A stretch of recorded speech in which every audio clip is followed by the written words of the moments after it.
Assalamualaikum warahmatullahi wabarakatuh. Kembali lagi ya di channel Lastris Corner. Oke, kali ini kita akan melanjutkan sistem hormon bagian ketiga.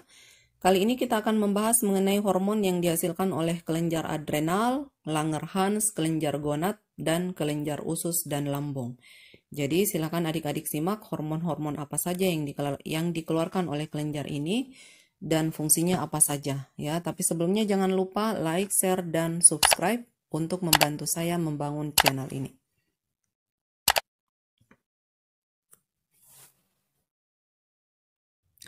Oke, sekarang kelenjar yang keenam yaitu glandula adrenal atau kelenjar anak ginjal. Nah, kelenjar ini dia terletak di atas ginjal ya, bentuknya itu seperti bola, bisa dilihat pada gambar ya. Yang ini yang warna kuning, ini adalah kelenjar adrenal, ada bagian kiri dan bagian kanan ya. Nah, kelenjar adrenal ini di sini terdiri atas dua bagian. Yang pertama itu korteks atau korteks adrenal, yaitu bagian luar.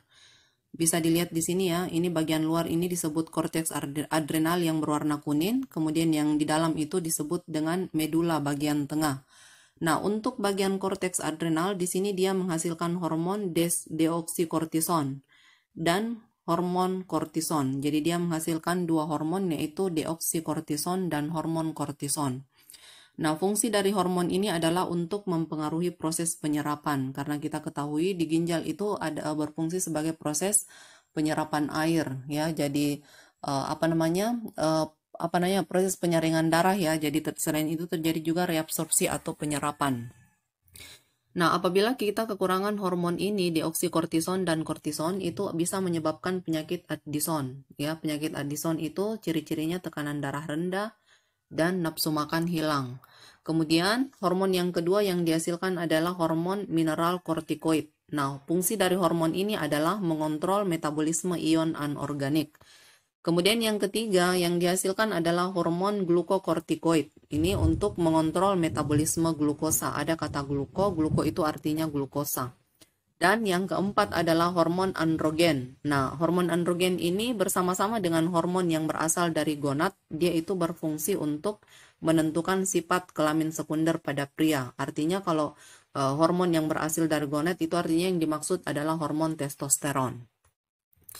Oke, selanjutnya di sini bagian medula adrenal atau bagian dalam di sini menghasilkan hormon adrenalin. Jadi ini yang warna merah ya.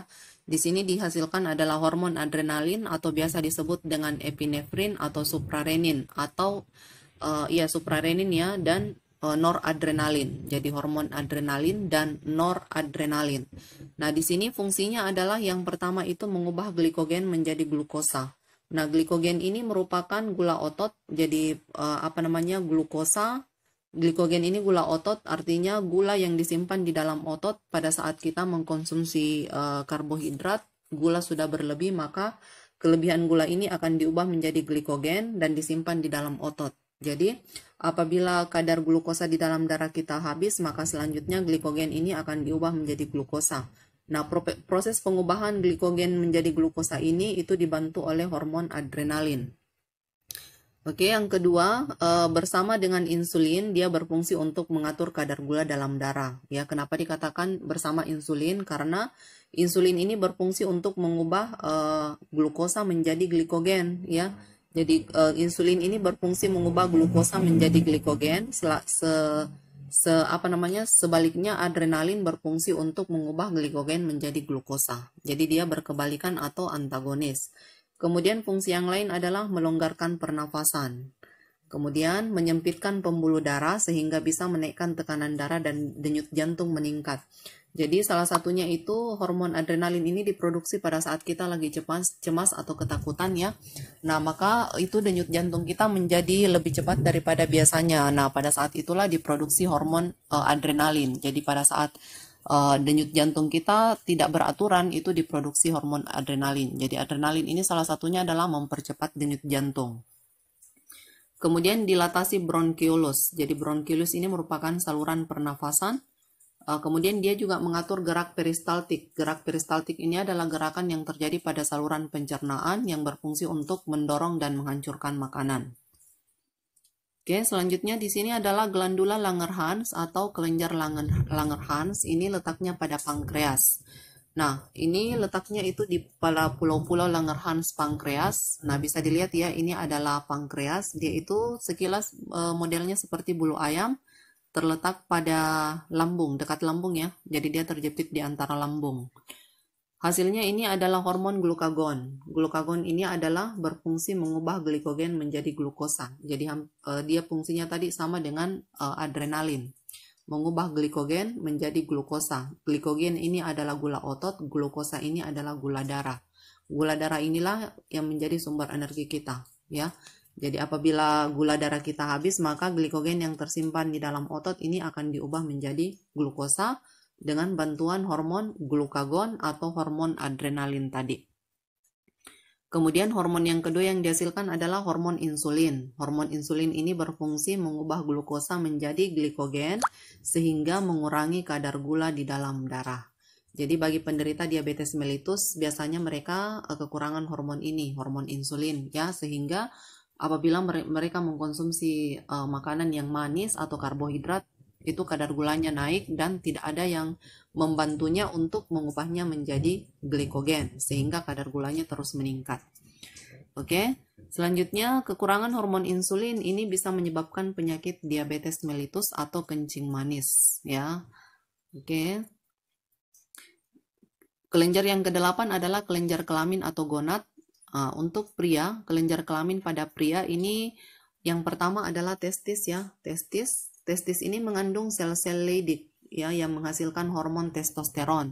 Jadi testis ini menghasilkan hormon testosteron. Testosteron ini adalah kelenjar hormon khusus pada pria. Nah, bisa dilihat di sini ya, ini merupakan struktur dari testis. Di sini dihasilkan sperma dan hormon testosteron. Fungsi dari hormon testosteron ini adalah untuk menyebabkan timbulnya sifat kelamin sekunder pada pria. Yang disebut kelamin sekunder ini adalah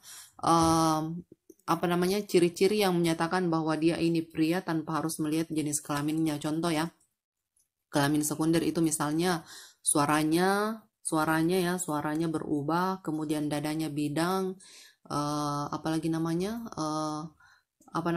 suaranya langsung berubah kayak ngebas ya. Itu salah satu ciri kelamin sekunder pada pria.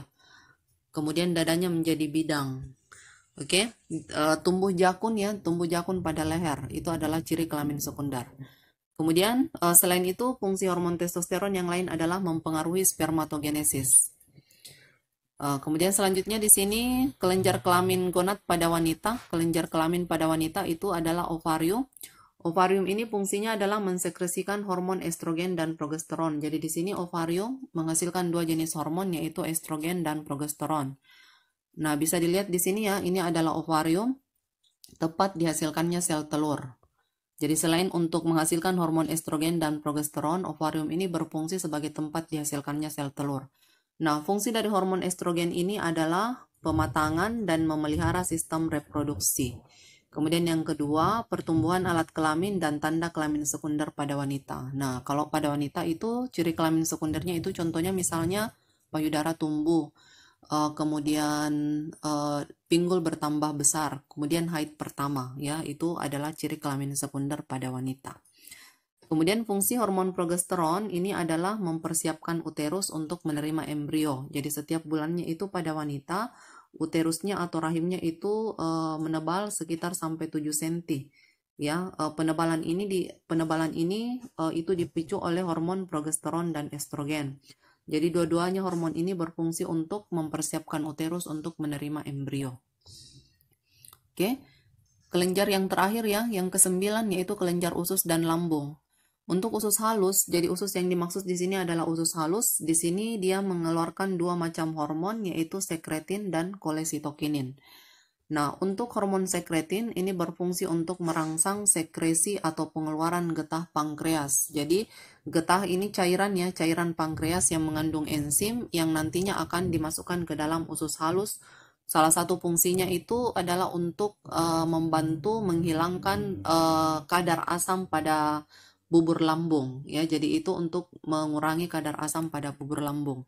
Kemudian kolesitokinin merangsang sekresi getah empedu. Jadi dia berfungsi untuk mengeluarkan merangsang empedu untuk mengeluarkan getahnya. Kemudian getah empedu ini juga dimasukkan ke dalam usus halus untuk membantu proses pencernaan kimiawi di usus halus. Nah, untuk lambung di sini hanya satu hormon yang dihasilkan, yaitu hormon gastrin, ya. Jadi hanya satu. Fungsi dari gastrin ini adalah merangsang sekresi atau pengeluaran getah lambung. Yang mana getah lambung ini merupakan cairan yang dikeluarkan oleh lambung. Itu kandungannya ada 4. Yang pertama ada HCl-nya, asam lambung. Yang kedua ada lendir. Yang ketiga ada enzim renin. Dan yang keempat ada enzim pepsinogen. Ya, jadi itu getah lambung. Oke, jadi kita punya 9 macam kelenjar yang ada di dalam tubuh kita, kelenjar endokrin, masing-masing menghasilkan hormon yang berbeda. Semoga adik-adik bisa memahami fungsi dari setiap hormon yang dihasilkan. Jika ada yang kurang jelas, silakan adik-adik tanyakan lewat kolom komentar. Sekian untuk materi kita mengenai sistem hormon. Jangan lupa ya, like, share, dan subscribe. Assalamualaikum warahmatullahi wabarakatuh.